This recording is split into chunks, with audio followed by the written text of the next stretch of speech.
Occasion ఏదైనా location ఎక్కడైనా తెలుగువారి వేడుక అంటే ఆలివ్ మిఠాయి ఉండాల్సిందే.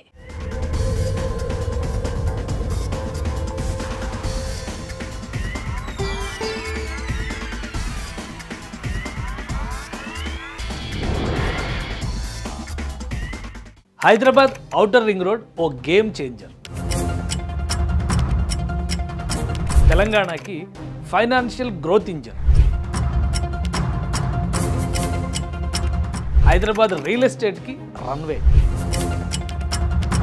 Heart of urban cluster development. Urban zone ఎక్స్పాన్షన్లో key player Hyderabad ORR. ORR ప్రతిపాదన చేసినప్పుడు అంతా ఎగతాళి చేశారు. ఇప్పుడు ఓఆర్ఆర్ చుట్టూనే అభివృద్ధి ప్రణాళికలు వేస్తున్నారు. ఇప్పటికీ ప్రపంచంలోని టాప్ 20 రింగ్ రోడ్లలో హైదరాబాద్ ఓఆర్ఆర్ ఒకటి.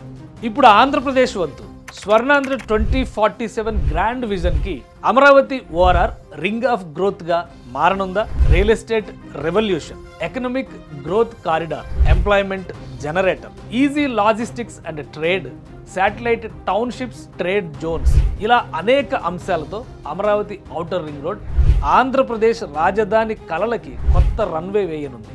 అమరావతి ఓఆర్ఆర్ పొడవు 189.4 కిలోమీటర్లు. హైదరాబాద్ రింగ్ రోడ్డు కన్నా పొడవైనది. 8 లేన్ల green field express way with service roads, suburban railway వ్యవస్థల కోసం ఏర్పాట్లు, 3 సొరంగాలు, 9 ఇంటర్చేంజ్లు, 3 కిలోమీటర్లు, 4.8 కిలోమీటర్లతో కృష్ణానదిపై 2 భారీ బ్రిడ్జిలు. కేంద్రం 70 మీటర్ల వెడల్పు అంటే పట్టుబట్టి మరి 140 మీటర్లకు పర్మిషన్ తెచ్చుకున్న వైనం. ఇది అమరావతి ఔటర్ రింగ్ రోడ్ స్వరూపం.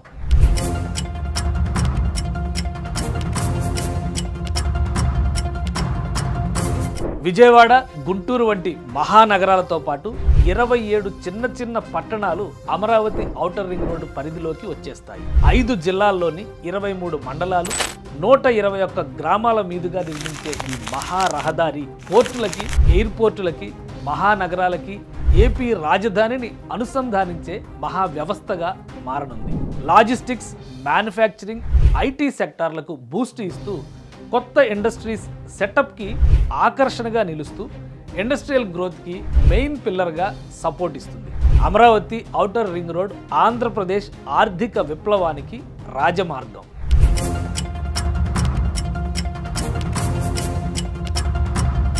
అమరావతి ఓఆర్ఆర్ వెంట ఉన్న ప్రాంతాల్లో రియల్ ఎస్టేట్ బూమ్, కొత్తగా commercial, residential hubs, satellite townships ఏర్పడతాయి.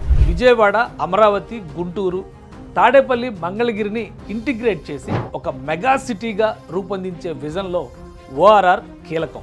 ఈ ప్రాజెక్టు 25,000 కోట్ల రూపాయల ఇన్వెస్ట్మెంట్తో రాష్ట్ర జీడిపికి డైరెక్ట్, ఇండైరెక్ట్గా భారీ కంట్రిబ్యూషన్. కేంద్రం ఫుల్ ఫండింగ్కి కమిట్మెంట్ ఇవ్వడంతోనే దీని ఇంపార్టెన్స్ని అర్థం చేసుకోవచ్చు. 2014-19 మధ్య టీడీపీ గవర్నమెంట్ స్టార్ట్ చేసిన ఈ ప్రాజెక్ట్ వైఎస్ఆర్సీపీ హయాంలో మరుగున పడింది. 2024లో తిరిగి అధికారంలోకి వచ్చిన ఎన్డీఏ సర్కార్ కేంద్రం సపోర్టుతో ఓఆర్ఆర్ని రీస్టార్ట్ చేసింది. ఓఆర్ఆర్ని ఆంధ్ర డెవలప్మెంట్కి గేమ్ చేంజర్గా మార్చడానికి భారీ ప్రణాళికని సిద్ధం చేశారు. వెడల్పు విషయంలో వచ్చిన భిన్నాభిప్రాయాల్ని రాష్ట్ర ప్రభుత్వం నివృత్తి చేయడంతో 51 మేజర్ బ్రిడ్జిలు, 78 స్మాల్ బ్రిడ్జిలు, 7 అండర్ పాస్లు, 3 రోడ్ ఓవర్ బ్రిడ్జిలతో ఓఆర్ఆర్ నిర్మించేందుకు కేంద్రం సన్నద్ధమవుతోంది. భూసేకరణకి ప్రత్యేక వ్యవస్థల్ని రాష్ట్ర ప్రభుత్వం ఇప్పటికే ఏర్పాటు చేసింది. అమరావతి ఓఆర్ఆర్ని 2 భాగాలుగా 3 ఫేజుల్లో నిర్మించే అవకాశం ఉంది. ఫేజ్ 1 కంచికచర్ల నుంచి పొత్తూరు 63 కిలోమీటర్లు, ఫేజ్ 2 పొత్తూరు నుంచి పొట్టిపాడు 65 కిలోమీటర్లు, ఫేజ్ 3 పొట్టిపాడు నుంచి కంచికచర్ల వరకు 53 కిలోమీటర్లు. 3వ దశగా ఉన్న పొట్టిపాడు కంచికచర్ల మార్గంలో రిజర్వ్ ఫారెస్ట్, ఎత్తైన తూర్పు కనుమలు ఉండడంతో పర్యావరణ అనుమతులు తప్పనిసరి. ఈ మార్గంలోనే కొండపల్లి ప్రాంతంలో ఓఆర్ఆర్ కోసం సొరంగ మార్గాన్ని నిర్మించాలి. అందుకే మొదటి 2 ఫేజుల్ని కలిపి ఒకేసారి ప్రారంభించేలా రాష్ట్ర ప్రభుత్వం కసరత్తు చేస్తోంది. దీనికోసం భూసేకరణ ప్రణాళికని అమలు చేయడం తక్షణ కర్తవ్యం. 3 ఏళ్ల లక్ష్యంతో ఓఆర్ఆర్ని పూర్తి చేస్తే అమరావతి ఆర్థికాభివృద్ధికి ఆయువు పోసినట్టే.